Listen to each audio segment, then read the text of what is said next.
How you doing, everybody? So, out of all the actors in Hollywood, there is nobody I find more interesting than Nicolas Cage. Born Nicholas Kim Coppola, his father was a professor of literature, and his mom a dancer and choreographer. Through his father, he's the nephew of director Francis Ford Coppola. Off-screen, Cage is an odd dude who's found himself in some weird situations throughout his career.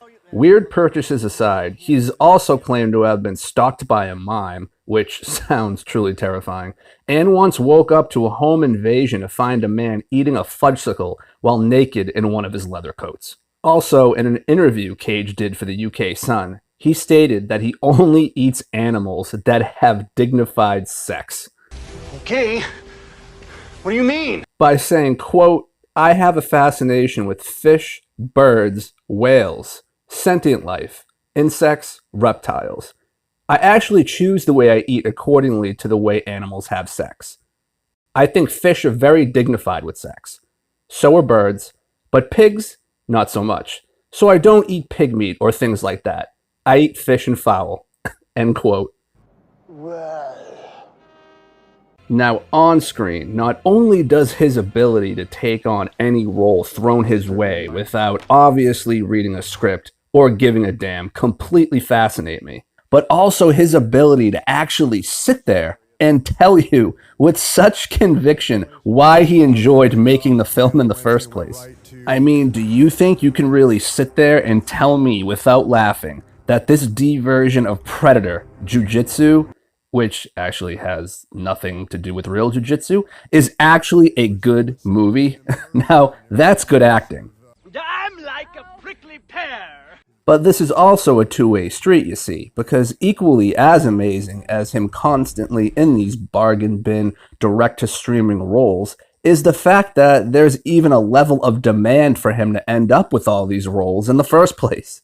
Cage is a machine who fights to maintain a standard of living where he can keep Uncle Sam happy by not falling behind on his taxes, yet still continue to make stupid purchases like dinosaur skulls and shrunken pygmy heads.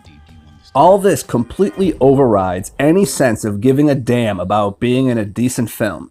Not counting his mid-90s glory days where he won an Oscar for Leaving Las Vegas and then became an action star in films like Face Off and Con Air and The Rock, let's just take a look at his body of work over the last 10 years alone. Okay, let's run. As it currently stands in 2021, since 2011, Cage has appeared in 42 films. This leads me to believe one of two things. He must have a constant, steady supply of methamphetamines in hand, or has a secret twin brother that nobody knows about. I'm a vampire. Kill me. Kill me. Still, while Cage obviously puts quantity over quality, he's played everything. Numerous crooked cop roles, arms dealers, truckers, family men, grief-stricken parents, grief-stricken husbands. They even have him fighting animatronic robots now. You name it, he's practically done it all. Maybe not well in some cases, where the only way you can possibly enjoy some of these films is after a giant bong hit or while binge drinking, but he's done it all nonetheless. Regardless if he doesn't have much range and acts the same, the diversity of his roles is unmatched by anyone else.